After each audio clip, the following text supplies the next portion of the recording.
आज की कहानी दान पर आधारित है। महाभारत काल के समय की बात है। महाराज युधिष्ठिर ने अपना नया राज्य बनाया था इंद्रप्रस्थ। महाराज युधिष्ठिर सत्य और धर्म की राह पर चलने वाले एक आदर्श राजा बहुत दान किया करते थे। जो भी महाराज युधिष्ठिर के पास आता वह खाली हाथ नहीं जाता था।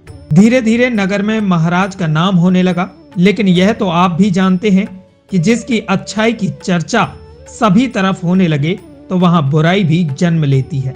महाराज युधिष्ठिर काफी दान करते थे। एक बार महाराज युधिष्ठिर के दरबार में चर्चा चल रही थी कि आखिर सबसे बड़ा दानी कौन है। दरबार में सभी ने जवाब दिया, महाराज सबसे बड़े दानी तो आप हैं। आपके दरबार से कोई भी खाली हाथ नहीं जाता। महाराज युधिष्ठिर की सभा में भगवान श्री कृष्ण भी विराजमान थे। तभी भगवान श्री कृष्ण युधिष्ठिर से कहते हैं, महाराज आप दानी तो बहुत बड़े हैं, लेकिन आपसे बड़ा दानी भी एक और है। सभा में सभी लोग आश्चर्यचकित रह जाते हैं। आखिर महाराज युधिष्ठिर से बड़ा दानी कौन है? तब भगवान श्री कृष्ण ने कहा कि आपसे भी बड़ा दानी कर्ण है।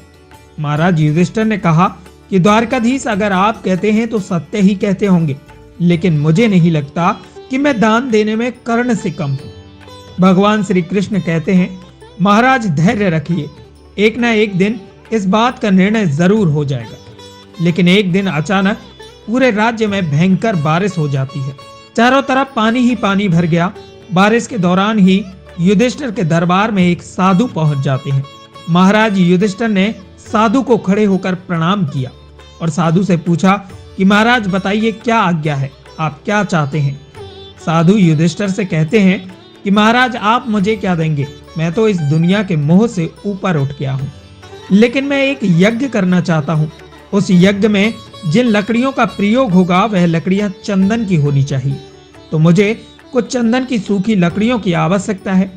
युधिष्ठिर ने तुरंत ही अपने सेवकों को आदेश दिया कि चंदन की सूखी लकड़ियां लाओ और जितनी लकड़ियां महाराज को चाहिए इन्हें दे दी जाए। लेकिन थोड़ी देर बाद ही सेवक महाराज के पास वापस लौट कर आते हैं और महाराज से कहते हैं कि महाराज कहीं पर भी चंदन की सूखी लकड़ियां नहीं मिली, क्योंकि राज्य में पिछले 4 माह से भयंकर बारिश हो रही है। तब युधिष्ठिर ने क्षमा मांगते हुए कहा कि महाराज मैं आपसे क्षमा चाहता हूं कि मैं आपका दान नहीं दे सकता। तभी सभा में बैठे हुए भगवान श्री कृष्ण कहते हैं, महाराज इनसे भी बड़ा एक दानी थोड़ा आगे रहता है, उसका नाम कर्ण है। साधु ने कहा कि नाम तो सुना है, एक बार उनके पास भी जाकर देख लेता हूं। तब साधु वहां से चल दिए और युधिष्ठिर ने भगवान श्री कृष्ण से कहा, हे द्वारकाधीश आपने साधु को वहां भेज तो दिया, लेकिन बारिश के कारण कहीं भी सूखी लकड़ियां नहीं है, तो कर्ण कहां से साधु को लकड़ियां देगा? ये देखने के लिए भगवान श्री कृष्ण और युधिष्ठिर दोनों भेष बदलकर साधु के पीछे पीछे चल दिए। जैसे ही साधु कर्ण के दरबार में पहुंचे, साधु ने कहा कि महाराज मुझको यज्ञ करने के लिए चंदन की लकड़ियों की आवश्यकता है। कर्ण ने तुरंत ही अपने सेवकों से कहा कि चंदन की लकड़ियों की व्यवस्था करो, लेकिन सेवकों ने कर्ण से वही कहा जो युधिष्ठिर के सेवकों ने कहा था कि बाहर चारों तरफ बारिश हो रही है। तब साधु ने कहा कि ठीक है महाराज, मुझे लगता है यहाँ से भी मुझे खाली हाथ जाना पड़ेगा।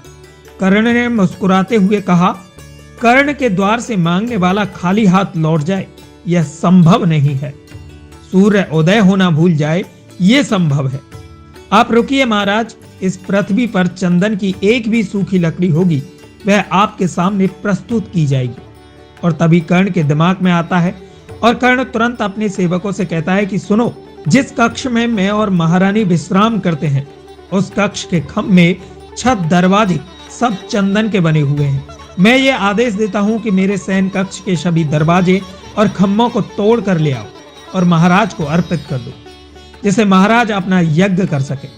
और कर्ण की आज्ञा के अनुसार उनके शयन कक्ष को ध्वस्त कर दिया गया और उसमें लगी चंदन की लकड़ियों को महाराज को अर्पित कर दिया गया। तभी भगवान श्री कृष्ण महाराज युधिष्ठिर की तरफ देखते हैं। महाराज महल के द्वार और खिड़कियां तो आपके भी चंदन की लकड़ी के बने हुए हैं।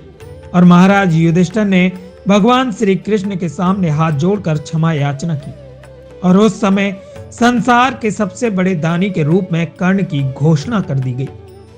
हमने ये कथा जो आपको सुनाई, यह कथा हमने एक बार प्रसिद्ध कवि डॉक्टर कुमार विश्वास के द्वारा सुनी थी।